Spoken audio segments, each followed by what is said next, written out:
Mayor Hawkey, followed by Gillian Martin.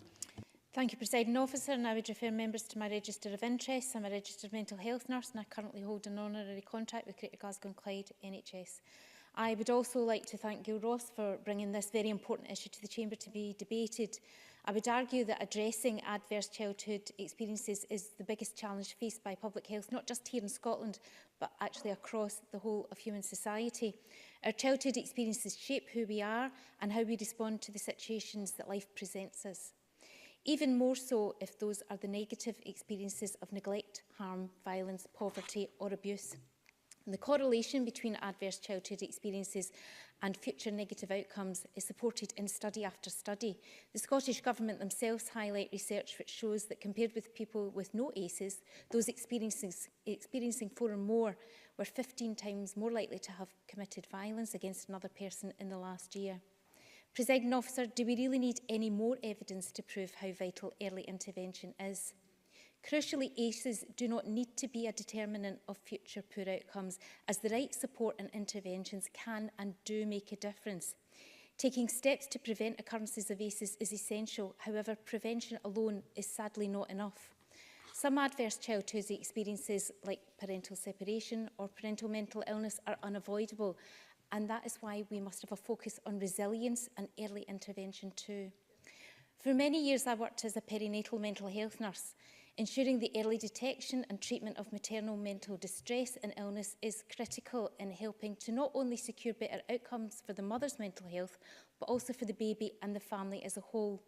Promoting, developing and maintaining good attachment between mother and baby will foster a healthy and happy relationship between them. However, it will also substantially assist with the infant's mental health too. Where people have had an adverse childhood experience themselves, and should they have little support when entering parenthood, then the development of a good relationship with their child is often difficult to achieve. Parenting programmes such as the Solihull parenting approach help parents to develop the skills they may not have or recognise within themselves. The Solihull approach, of which I declare I am trained in, has been adopted by health and social care professionals across the UK and beyond.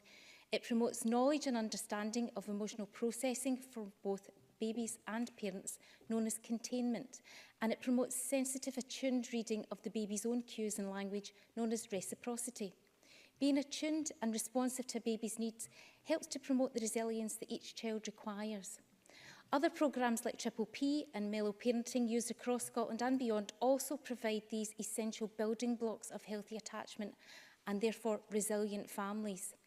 Evidence and my experience shows that parent education and family support programmes can help to provide a secure attachment between mother and baby. In turn, this forms the basis of the child's wider relationships and is a protective factor against the impact of adverse childhood experiences throughout their lives. Presiding Officer, in doing some research for writing this speech, I came across a Scottish Public Health Network report published in May 2016. The wording in its foreword struck me as getting to the heart of why early intervention and addressing adverse childhood experiences is so crucially important. A very wise health visitor used the analogy when talking about children that they're like diamonds. Their potential is inherent, but they need to be polished with care and attention.